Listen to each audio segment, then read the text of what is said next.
가족들 그런 거죠. 진짜? 자, 볼게요. 자, 우리 거기 보면 아마 거기에 있을 거야. 그 뭐지? 저기 뭐야? 가계, 황성의 가계 있죠? 15페이지입니다. 자, 시간 드릴 테니까 자, 이거 한번 풀어봐 시작. 그리고 바로 툭 넘어가겠습니다.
자, 둘 다 아름답게 시원하게 틀렸습니다. 자, 볼게요. 자, 우리가 첫 번째 단락 보시면, 자, 세 번째 줄 한번 볼까? 세 번째 줄. 그가 작심했다는 듯이. 자, 그가 한번 동그라미 잡고. 그 다음 그 밑에 누가 등장합니까? 나가 등장하죠? 나 동그라미 잡고요. 가슴이 답답해지면서 물결 잡고, 오른쪽 끝에 구역질이 날 지경이었다. 물결 잡으세요. 몇 인칭? 1인칭. 심리가 나왔으니까 1인칭 주인공이죠? 자, 그 다음에 중략 줄거리 다음으로 가면 그 동그라미 잡으세요. 그는 믿어지지 않았다. 물결. 일단 그 밑에 줄. 자, 그 얼굴을 미워하였다. 자, 물결 잡으시고. 자, 나가 등장하지 않았죠? 그럼 3인칭. 심리가 나왔으니까 전지적 작가 시점. 됐죠? 자, 그렇다면 자, 여기서는 시점이 이동되는 게 보일 거야. 1인칭에서 3인칭으로 이동됐다라고 본다면 그 1인칭과 3인칭에서 이동됐을 때 자, 서술자가 작품 안에 있다가 작품 밖으로 나가는 거죠. 그치? 자, 따라서 정답 몇 번? 3번. 서술자가 사건을 작중, 이야기 속에서 전달하다가 이야기 밖으로 이야기 밖에서 전달하고 있다. 1인칭에서 3인칭으로 가는 시점의 이동에 대한 문제죠. 1인칭에서 자, 3인칭으로 가는 거지. 그치? 바로 시점의 이동. 시점의 이동이라는 표현을 쓰기도 하고요. 서술자의 교체.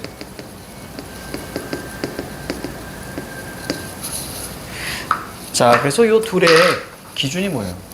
이 둘의 기준이 바로 나죠. 얘는 등장하고 등장하지 않는다는 거.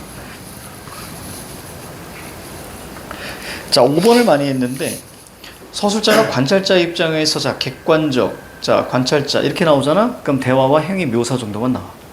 그러니까 심리가 안 나온다고. 선생님 1인칭 관찰자에서도 나올 수 있지 않아요? 나올 수 있어. 왜냐면 주인공을 이렇게 보면서 자신의 심리를 얘기할 수 있어. 그럴 경우에는 보기에서 이것이 관찰자라는 팁을 던져줘.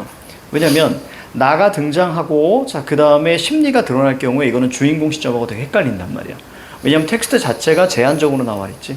그렇기 때문에 웬만하면 1인칭 관찰자라는 것을 아무런 정보도 없이 선지에 던져주진 않는다고. 정답 선지로 끌고 갈 때. 알겠지? 그래서 나, 그럼 1인칭, 그리고 심리 나오면 1인칭 주인공이다라고 생각하시고, 만약 1인칭 관찰자다 그러면 자 보기에서 언급을 해준다. 자, 그 점만 기억하고 있으면 돼. 자, 정답은 5번입니다. 자, 그 다음에 자 화자와 정서입니다. 자, 이거 지울 거예요. 이거 지웁니다. 우리 할 게 많습니다.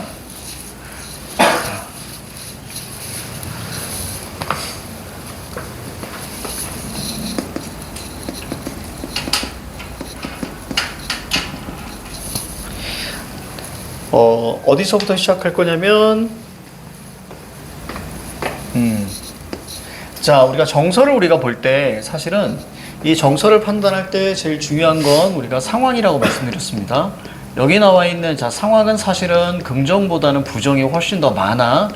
자, 따라서 이 상황으로부터 자, 유발되는 반응, 정서적 반응이라는 것이 있는데 이 정서적 반응이라는 것은 보통 당연히 마이너스가 될 수밖에 없다. 왜?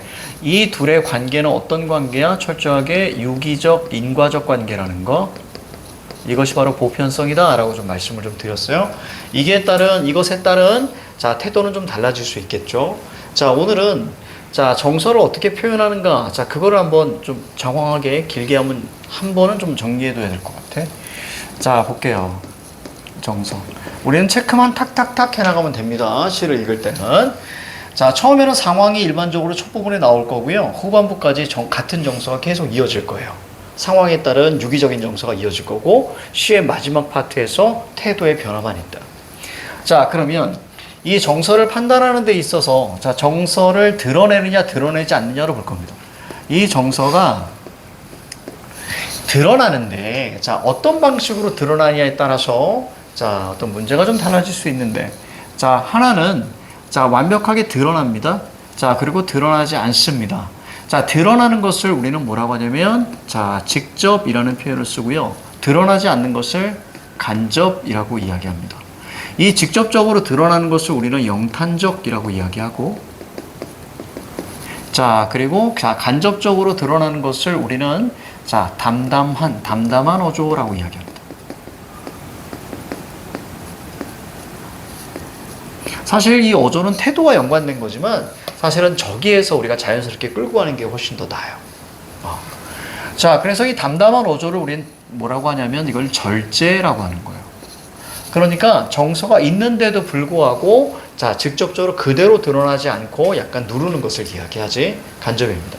자, 그러면 하나하나 보도록 할게. 자, 첫 번째.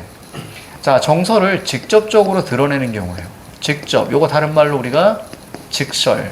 자, 혹은 직서라는 표현을 씁니다. 이것을 우리는 영탄적이다라고 이야기해요.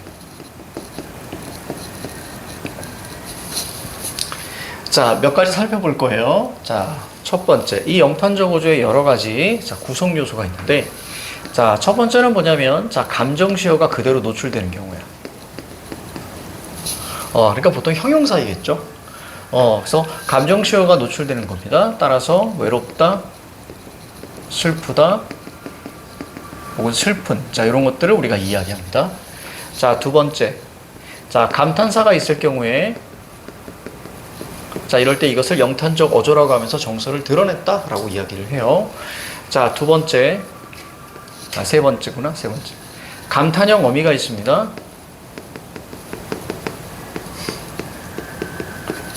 자, 감탄형 어미라는 것은, 자, 감탄형 어미 가장 많은 게 뭐뭐구나입니다. 뭐뭐구나, 자, 뭐뭐리라. 자, 이런 게 가장 대표적. 도다, 뭐 이런 건 다 뺐었어요, 이미. 자, 그 다음에 네 번째, 의문형 어미가 있습니다.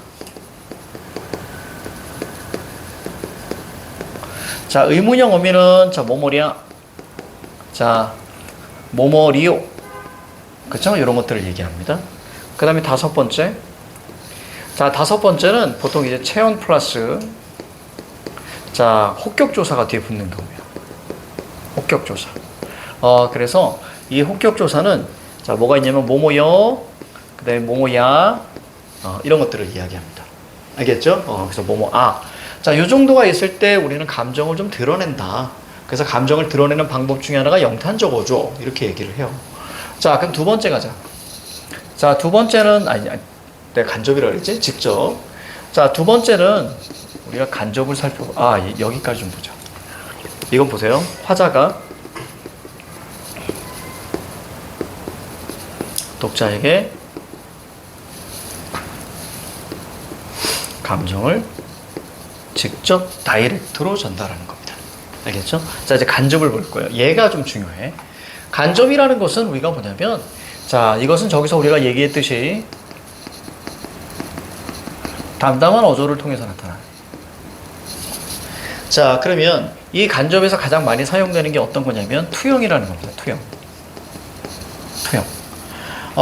이 투영을 통해서 우리가 나타내는데, 자, 이 투영이라는 것은 어떤 거냐면, 투영이라는 것은 마음을 담다. 어디에? 어떠한 사물에. 됐죠? 마음을 담는 거예요. 이때 요 사물을 뭐라고 이야기하냐면, 객관적 상관물이라고 얘기하지.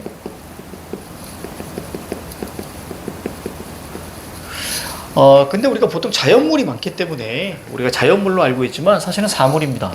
사물에는 두 가지가 있거든요. 인공물과 자연물. 이런 방식이 있습니다.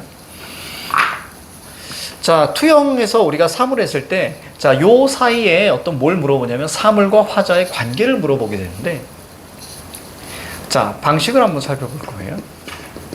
자, 이 방식이라는 것은 화자와 사물의 관계를 나타냅니다. 자, 우리가 이걸 객관적 상관물이라고 하는데 왜 객관적 상관물이냐면, 사실은 이제 시를 우리가 바라볼 때 거기에 수많은 사물들이 있단 말이야. 근데 그 사물은 나의 감정과는 전혀 상관없는, 그지, 객관적인 어떤 객체들이야. 그지, 객관적인 대상들인데 내가 시를 쓰기 위해서 주관적으로 상관 있게끔 끌고 오는 거야. 이해가죠? 그래서 서로 관련이 있게 만드는 겁니다. 그래서 우리가 뭘 기준해야 돼? 화자와 사물의 관계를 봐야 돼. 자, 첫 번째 당연히 동일시죠. 그죠? 화자와 사물이 동일한 경우를 이야기하는 거예요. 근데 이 동일시에서, 자, 모두 뭐냐면, 자, 보세요. 동일시 플러스, 자, 그 다음에 의인법이 사용되잖아요. 그럼 이럴 때 우리는 이걸 뭐라고 합니까? 감정 이입이라고 하는 거예요. 자, 그 다음 두 번째. 자, 두 번째 같은 경우는 당연히 대비겠죠? 헐헐 나는 저 꾀꼬리, 자, 암수 서로 정답구나. 근데 나는 외로워. 그래서 꾀꼬리와 나의, 자, 대비가 나와. 자, 세 번째는 당연히 매개체예요. 이 매개체는 보통 뭘로 이야기하냐면요. 이 매개체라는 것은 보통 이제 그리움을 좀 끌고 갑니다.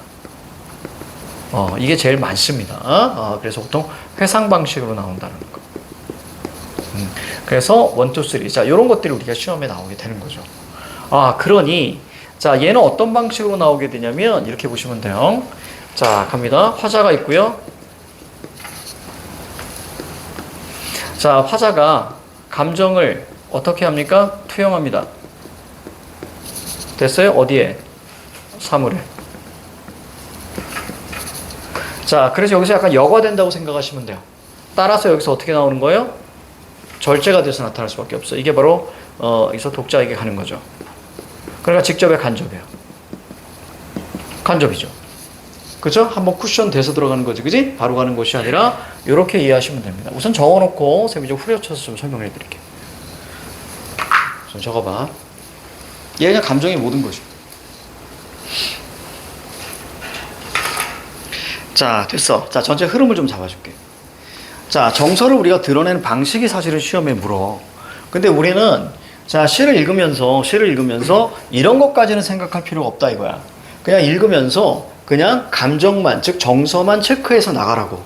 그래서 시를 읽을 때는 탁탁탁탁탁탁 이렇게 우리가 읽어줘야 돼. 그리고 마지막에, 자, 태도에서 노력의 유무를 통해서 태도를 결정짓는 건데, 굳이 우리가 이제 나오는 거 보면 이거는 이제 사실 요거 하나만 물어보죠. 선지에서 영탄적 어조니? 그럼 이것은 감정을 드러냈다는 의미라는 거 정도 알아두시고, 그래서 감정시어, 이 감정시어 할 때 봐봐. 만약에 슬픈 하루, 이것도 영탄이야.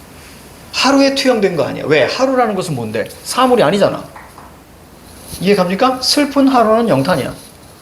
그래서 감정시효가 그렇게 우리에게 나와준다.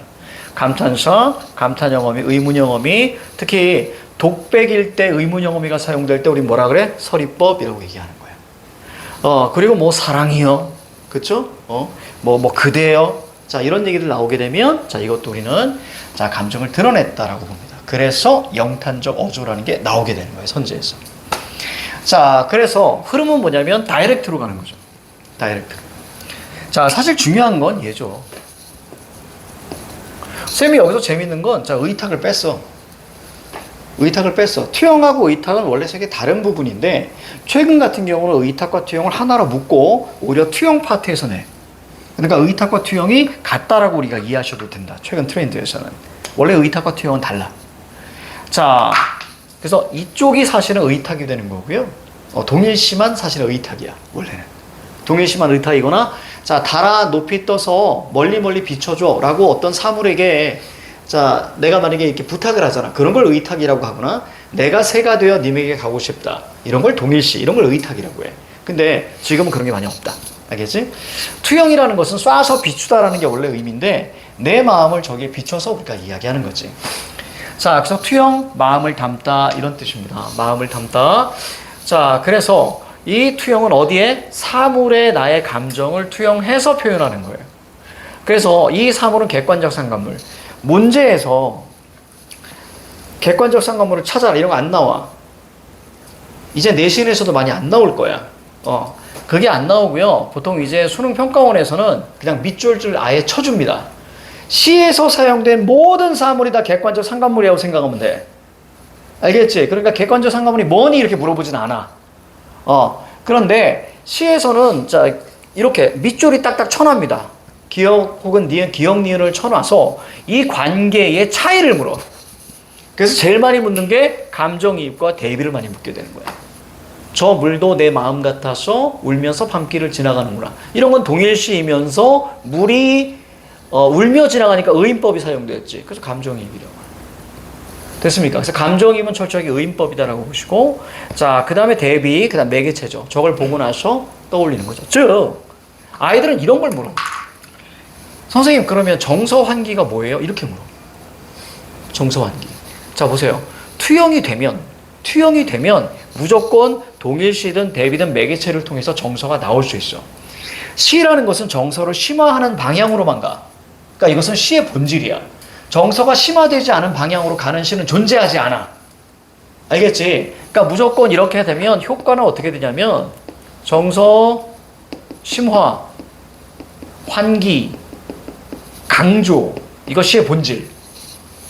알겠습니까? 자, 그래서 이런 방식이죠.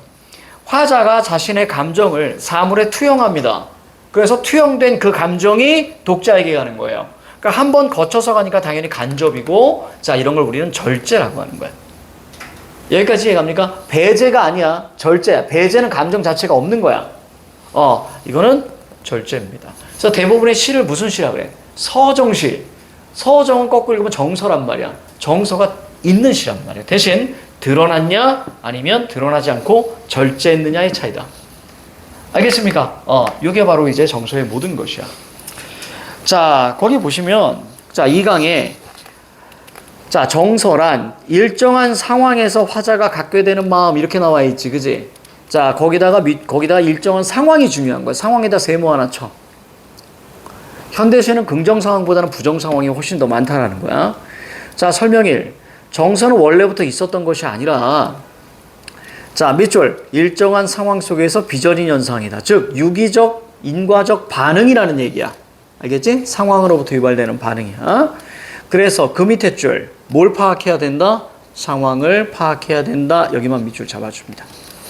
자, 밑에 참고로 내려가 볼게요. 참고. 그 주의 올라가 봐. 바로 위에 주의 있잖아, 주의. 이때 시를 읽으면 왠지 이런 느낌 나는데? 라고 해서 그 느낌을 정서라고 착각해서는 안 됩니다. 무슨 얘기냐면 반드시 시적 상황과 관련 지어요. 밑줄. 시적 상황과 관련 짓는다. 밑줄. 없어? 없구나. 여러분 책과 선생님 책이 좀 달라서 내가 그것도 없애버렸구나. 그러니까 그 말로 해줄게. 이런 친구가 있어. 시 읽어보고요. 시 읽어보고 난 안 슬픈데요? 이렇게 물어보는 애가 있어. 그럼 선생님 우선 첫 마디가 그겁니다. 끄지라. 그러니까 우리가 시를 파악할 때 시를 읽는 독자의 감정을 묻는 게 아니잖아. 이해가지? 시적 화자, 시 속에서 말하는 그 화자의 상황에 따른 그 시적 화자의 정서를 우리가 찾아야 되는데 지감정을 얘기합니다. 그러면 안 되는 거야. 알겠지? 시적 화자의 정서를 잡아야 돼. 그래서 선생님이 자, 상황 잡아주고 그 다음에 정서라고 해당하는 것만 툭툭툭 이 반응만 체크해 주면서 내려가 줘야 돼. 자, 밑에 참고 갈게요. 자, 정서에 자, 구체화, 자, 정서에 자, 심화라고 있습니다. 정서의 구체화. 그럼 너희들 책에 내가 어떻게 말해놨어? 설명 1만 선생님이 해놨구나. 좋아. 자, 정서를 심화한다라는 것은 자, 정서를 더 깊은 차원으로 진하고 강하게 강조한다는 뜻이다. 밑줄. 모든 문학은 정서를 심화시키는 쪽으로 표현되는 것이 보편적이다. 그렇지? 그러니까 이것을 우리가 판단하려고 하지 마라.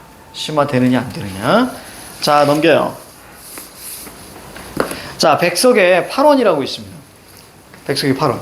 자, 우선 시간 줄 테니까 먼저 풀어봐. 자, 시작. 그리고 이거 설명할 거야.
많이 늘었는데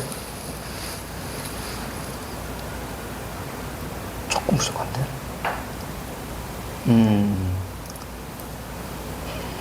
정답 맞았어? 살짝 뭐가 좀 부족한데? 살짝? 정서적인 거 한번 체크해봐요. 정서가 아니더라도 그 반응을 한번 체크해봐. 반응 읽어보면서. 그 연습이 필요해. 지금 뭘 많이 놓쳤어. 아주 화자의 반응도 중요하고 거의 계집아이가 대상이잖아. 그 계집아이의 반응을 체크해봐. 반응. 그러니까 상황에서 얘는 어떠니를 주는.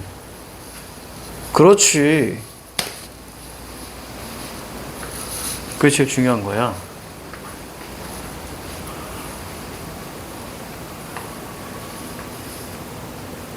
그런 거 자꾸 놓치면 안 돼.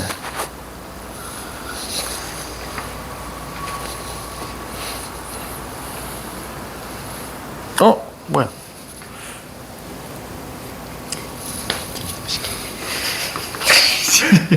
이놈 새끼. 자, 칠판 봐.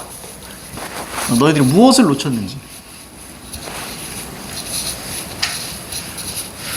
지금 너희 어떻게 들어왔냐면 시를 아무런 것 없이 그냥 들어갔어. 지금 둘 다. 그러니까 딱 시를 보고 나서 머릿속에 뭔가가 있어야 돼. 뭐가 이렇게 떠오르면서 그리고 들어가야 되는데 지금 둘의 공통점이 뭐냐면 아무것도 없이 그냥 들어간 거야. 자, 그거 설명해 줄게. 왜 그랬는지. 그러니까 내가 지금 이제 얘기해주는, 자, 이제 사고 과정을 이야기할 건데, 이 사고 과정을 너희들이 했는지 안 했는지를 반성해 봐야 돼, 지금. 알겠지? 성찰해 봐. 그리고, 아, 이렇게 갔는가?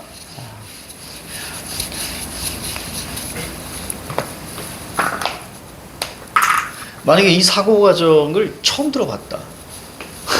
자, 그러면 공부 뒤지게 안 하는 거야, 지금. 그러니까, 복습 자체를 안 하는 거야. 자, 우선 첫 번째 사고 과정 말씀드릴게. 지금 백석이 어떻다 이게 중요한 게 아니라, 자, 백석은 사실 이제 세 가지를 보통 많이 이야기하는데 이렇게만 갈게요. 자, 백석은 일제 강점기다. 자, 이런 사고 과정이 먼저 이렇게 나왔어야 됩니다. 그리고 그 다음 사고 과정은 안 와도 돼요. 안 와도 되는데 그냥 말씀드릴게요. 파란색으로. 자, 백석 같은 경우는 보통 세 가지의 어떤 시적 경향을 가지고 있어요. 자, 첫 번째는, 자, 민족의 순환. 그러니까 당연히 구체적 인물을 등장시켜서 그 인물이 그 부조리한 시대 현실에서 얼마나 힘들게 살아가는가, 그런 걸 이제 보여주는 거죠. 자, 그 다음에 두 번째, 자, 혈연. 혹은 이걸 좀 확장합니다. 자, 민족 공동체의, 자, 희구. 희구라는 것은 강한 소망. 자, 이런 뜻이에요. 그 다음 세 번째, 자, 어떤 개인적 성찰이 많습니다. 자, 개인적 성찰을 통한, 그치? 어떤 의지. 이렇게 나오는 경우가 많습니다. 백석. 이 파란색까지는 사고 과정이 안 떠올랐을 수도 있어요. 자, 그런데 여러분들은 얘가 떠올랐어야 됩니다. 자, 일제강점기. 그러니까 먼저 백석은 일제강점기야 라고 했다면, 일제강점기네? 그럼 시는 두 가지 유형이 나오지? 일제강점기의 두 가지 유형을 잡아줘야 돼, 시에. 자, 먼저 볼게요. 자, 뭐의 입장? 첫 번째, 그렇지, 소시민의 입장.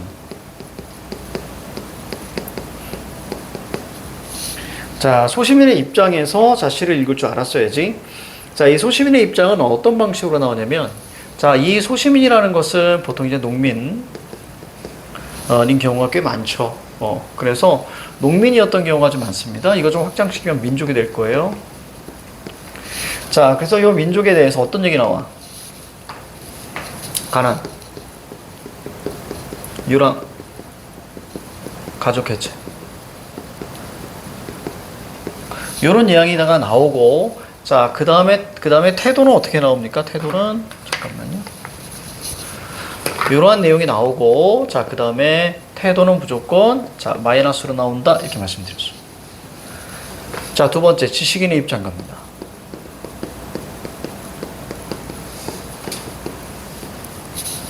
자, 지식인의 입장 같은 경우에는, 보통 세 가지 방식으로 나온다고 그랬죠? 자, 첫 번째, 어둡다에서, 자, 밝다. 이렇게 나와주고요. 자, 두 번째, 차갑다에서,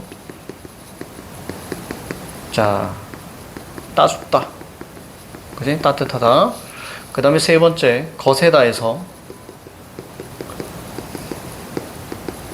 생명력을 보여준다고 했습니다. 거세다에서 생명력. 이때에 보통 시어는 어떤 방식으로 나오게 되냐면, 자, 밤에서 어디로? 아침으로. 자, 그 다음에 겨울에서 봄으로. 그 다음에 거세다니까 우리가 이제 마이너스 그런 상황 속에서 뭐가 나옵니까? 꽃. 그렇지. 이렇게 많이 표현한다 그랬죠. 그리고 나서 태도는 어떻게 나옵니까? 태도는 무조건 노력을 하기 때문에, 자, 태도는, 자, 어떤 플러스로 나올 수밖에 없습니다. 그래서 위에 있는 자, 이 녀석을 뭐라고 하니? 민족의 순환이라고 하는 거야. 그럼 밑에 있는 이 녀석을 뭐라고 하는 거야? 바로 이제 자, 극복의지, 독립, 광복 이런 방식으로 가져오죠. 됐죠? 여기까지가 사고 과정이 돼야 돼. 그러면 작가는 세 번째. 작가나 화자나. 이들은 마이너스 부조리한 시대 현실에 대해서 비판적 태도를 갖고요. 자, 그리고 여기 나와 있는 플러스 백성에 대해서 백성이라고 하지 않을게. 자, 소시민에 대해서 자, 무조건 뭐 연민이라고 그랬잖아. 그러니까 5번으로 체크하면 안 된다고. 5번의 연민. 저 당연히 저렇게 오는 걸 알지. 여기까지가 사고 과정. 그러니까 얘를 알고 있어야 돼. 얘를. 여기서 안 벗어나. 뭐 간간히 어떤 농민 소시민의 입장에서 극복의지로 나가는 경우가 있는데, 이럴 때는 이제 김소월의 시에서 딱 하나 있습니다. 바라건대는 우리가 보습대 일당이 있었다면, 그 시를 제외한 나머지는 전부 다 대부분 다 민족의 순환으로 마무리돼요. 왜냐하면 여기 소시민 농민이 힘들어하는 이유는 시대가 바뀌어야 되거든요. 이해가죠? 자, 그럼 지식인의 입장에서 이런 얘기 없어. 이런 얘기 없다고. 자, 그럼 봐봐. 그래서 어떻게 가나 봐봐. 자, 차디찬 세모. 상황은 세 가지로 보여준다 그랬지, 그지? 자, 여기다 좀 적어놨죠? 어둡다, 차갑다, 거세다. 상황은. 자, 세모 잡아. 차갑다. 묘양산의 승합 자동차는 통안이 비어서 나이 어린 계지바이. 계지바이가 바로 대상일 거야, 그지? 계지바이 하나가 오른다.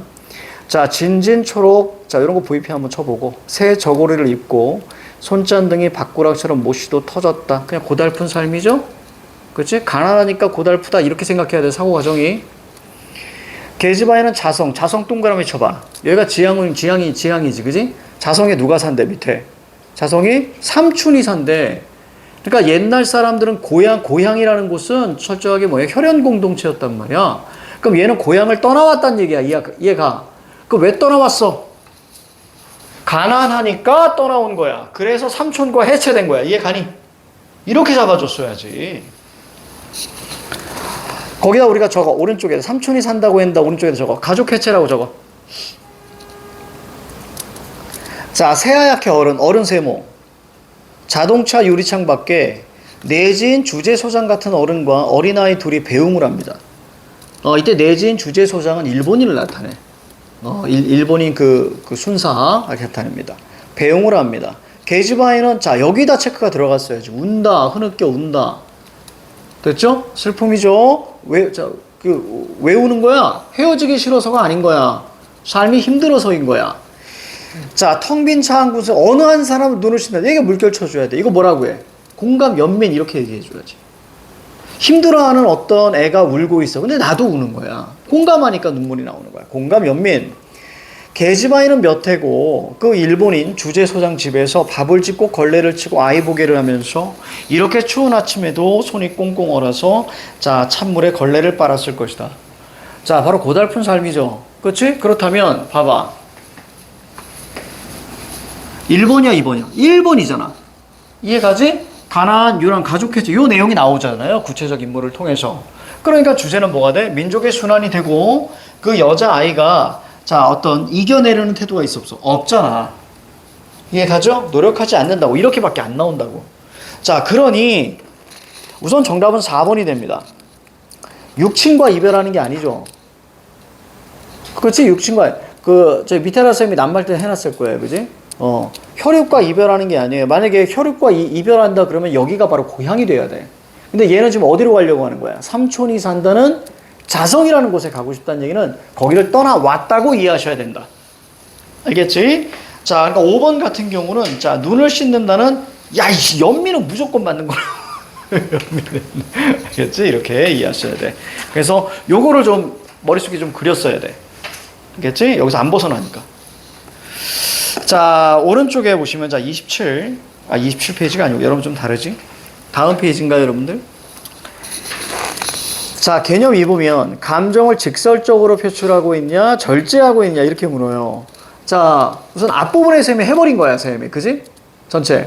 감정을 직설적으로 표출하고 있다. 이거는 뭐야? 오른쪽에다 쓰세요. 드러나다. 드러나다. 드러나다. 드러나는 거니까 직접이야. 그럼 감정을 절제하고 있다. 이거는 뭐라고 쓸래? 간접이라고 써야지. 그러니까 절제라는 말이 나오는 순간 투영했구나. 라고 생각을 해줘야 되는 거야. 그럼 뭐가 나오겠어? 동일시냐? 대비냐? 매개체냐? 이런 걸 물어볼 수밖에 없는 거야. 자, 갈게요. 설명 1.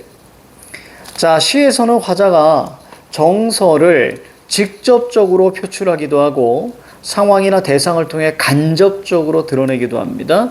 이럴 때 간접적으로 드러내주는 구체적 사물을 객관적 상관물이라고 하는 거야.